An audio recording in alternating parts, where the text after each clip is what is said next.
Hey guys, how you doing? Today I want to talk about something that I think a lot more people should start talking about with their families and their aging parents. And I know most people that watch these videos are somewhere in the range of about 60 years old.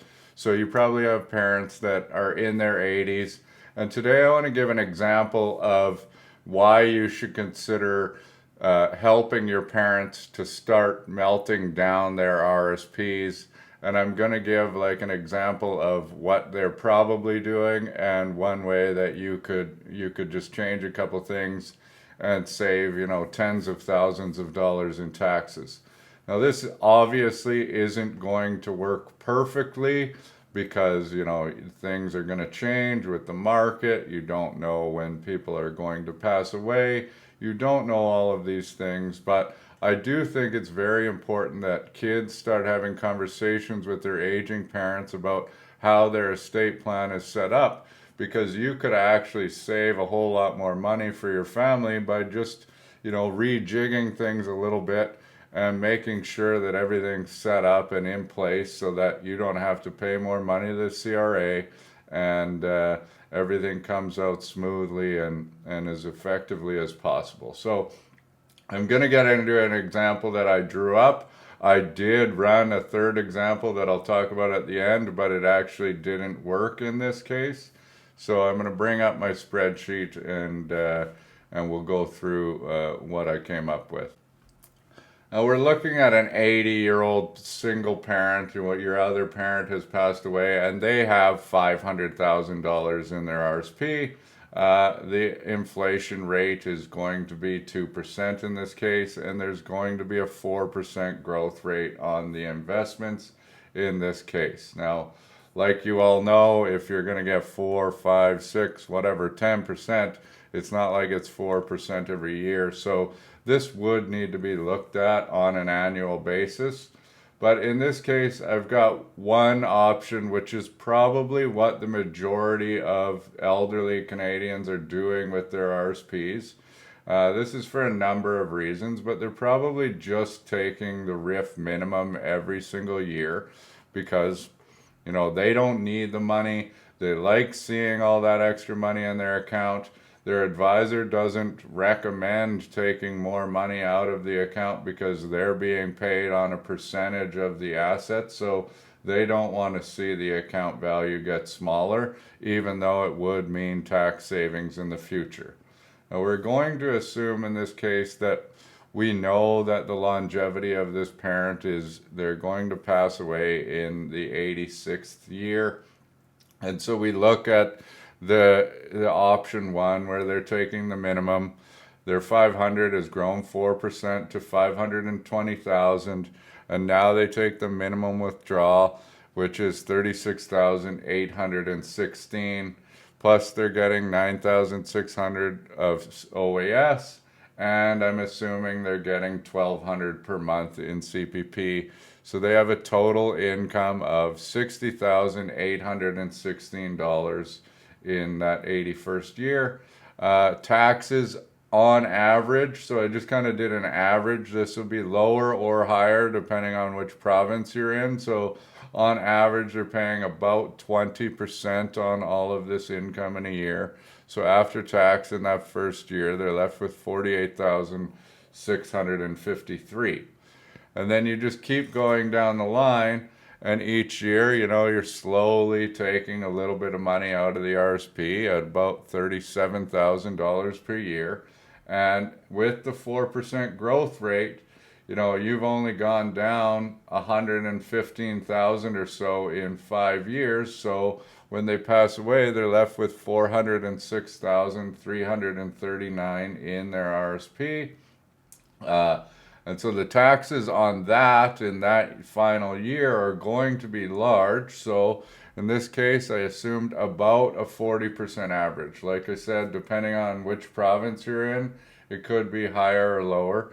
So after that tax bill of 162,536, the estate is left with $243,803. And in total, in those 6 years, they paid $224,826 in taxes.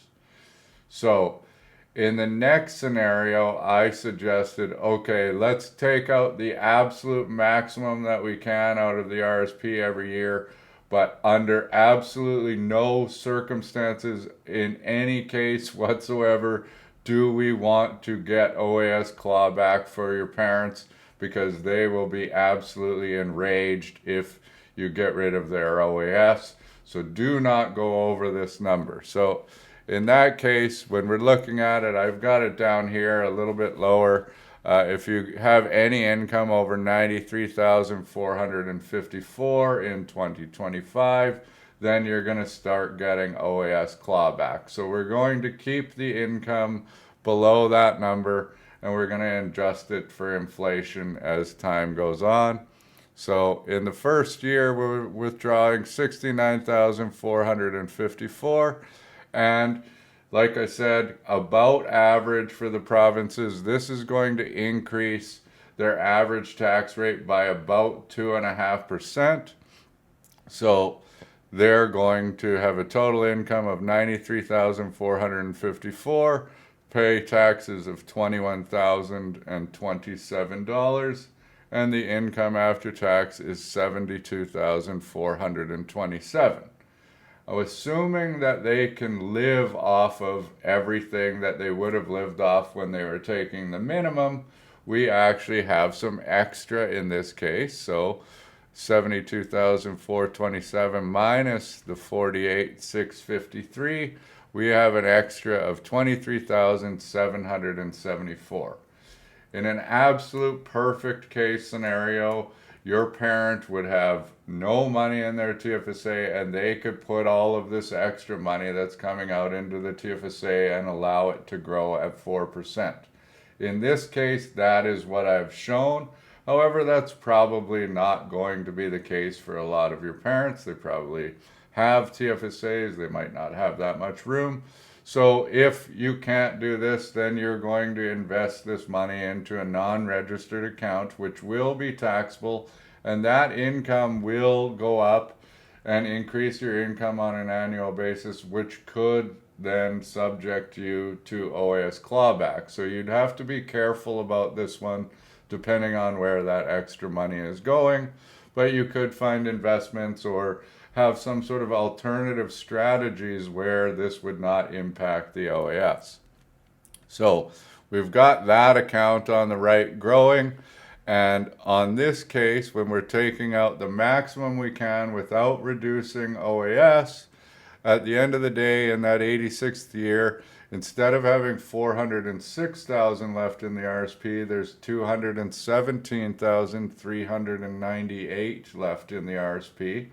So the tax on that is going to be quite a bit less than what you're paying on a $400,000 RSP disposition all at one time. So we can roughly reduce that tax rate down to somewhere around 33%. So going to lose $71,000 instead of $162 in that final year to the CRA, leaving you with $145,657 in, what's left over from the RSP, plus the growth from the extra, which is $145,657.